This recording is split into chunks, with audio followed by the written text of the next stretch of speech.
اور یہی بات کیا نبی ابلیس کے بارے میں بھی کہتا ہے، جب 28ویں باب میں وہ ساری اس کی بات کر کے ابلیس کی بات کیسے پیدا ہوا، کیا کیا اس کی حکومت تھی، کہتا ہے میں نے تجھے ناپاک سمجھ کر گرا دیا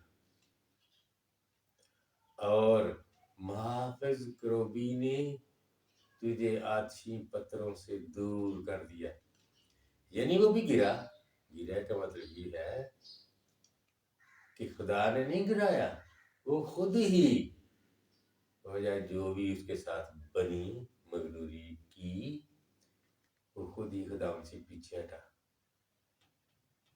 تو یعنی گر گیا۔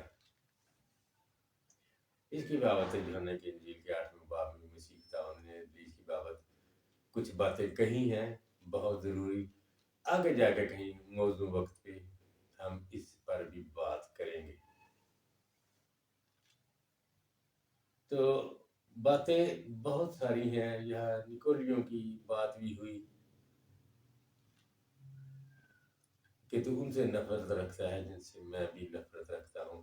یہ بھی ایک بدعتی طبقہ تھا جو حرام کاری کرنے، بتوں کی قربانیاں کھانے کی تعلیم دیتے تھے اور کہتے تھے کہ ہم مسیحی ہیں، اچھے ہیں۔ اور ہم دیکھتے ہیں کہ یہ ساری کلیسیاؤں میں ایسے ہی ہے، خداوند کے القابات ہے، خداوند کے نام ہیں جن سے وہ پکارا جاتا ہے۔ ہر ایک کتنی خوبصورتی سے کلیسیا کے بارے میں لکھا ہے، اور جو پہلے اس کلیسیا کے بارے میں جب فرشتہ کو لکھتا ہے تو کہتا ہے کہ جس کے دائنے ہاتھ میں 7 ستارے ہیں اور سونے کے 7 راگدانوں میں پھرتا ہے، وہ فرماتا ہے۔ اور پھر سمرنا کی کلیسیا کے فرشتہ کو یہ کہتا ہے کہ وہ جو اول اور آخر ہے اور مر گیا تھا اور زندہ ہوا، یہ فرماتا ہے۔ پرگمن کی کلیسیا کا فرشتہ کو یہ لکھتا ہے کہ جس کے پاس 2 دھاری تیز تلوار ہے، یہ فرماتا ہے۔ پھر تھاتیرا کے کلیسیا کے فرشتہ کو لکھتا ہے خدا کا بیٹا جس کی آنکھیں آگ کی شعلہ کی مانند اور پاؤں پیتل کی مانند ہیں، یہ فرماتا ہے۔ بیٹے کے بارے میں بھی خدا نے چاہا تو بات کریں گے آگے چل کے۔ اور اسی طرح وہ سردیس کی کلیسیا کے بارے میں فرماتا ہے، میں تیرے کاموں کو جانتا ہوں کہ تو زندہ کہلاتا ہے لیکن ہے مردہ۔ اور فیلاڈیلفیا کی کلیسیا کا فرشتہ بھی کہتا ہے میں جانتا ہوں کہ تجھ میں تھوڑا سا زور ہے۔ خداوند ہر ایک کلیسیا کے بارے میں سب کچھ ہی جانتا ہے کہ اس کا کیا ہوگا۔ اور پھر لودیکیا کے کلیسیا کے بارے میں کہ جو امین اور سچا بارہ گواہ اور خدا کی خلقت کا مبدع ہے، یہ فرماتا ہے۔ اچھا، آج کے لیے اتنا ہی کافی سمجھتے ہیں،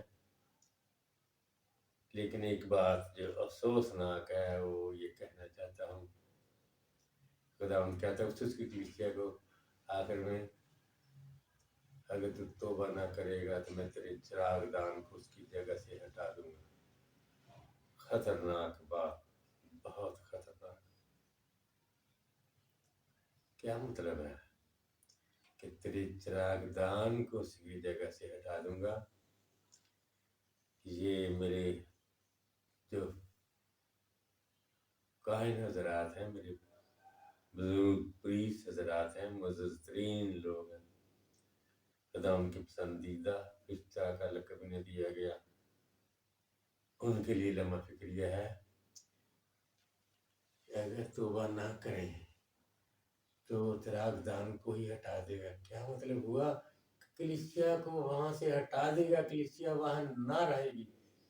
نہ رہے گی کیا مطلب ہے؟ یا تو وہاں سے بھاگ جائے گی یا ختم ہو جائے گی. ختم ہو جائے گا کیا مطلب ہے؟ ختم ہو جائے گی کا مطلب یہ ہے کہ وہ بے ایمان ہو جائیں گے، خدا ان کو چھوڑ کر کسی اور کے نام کے ہو جائیں گے، جو انتہائی شرم والی بات اور خطرناک بات ہے. تو میرے پریست حضرات یہ بات سمجھتے ہیں کہ جو مزدور ہیں خدا ان کے، جنہیں خدا نے فصل کاٹنے کے لیے بلایا اور مقرر کیا ہے، کس جانفشانی سے انہوں نے فصل کو کاٹنا ہے. خداوند ہم سبوں کو بڑی برکت دے. آمین.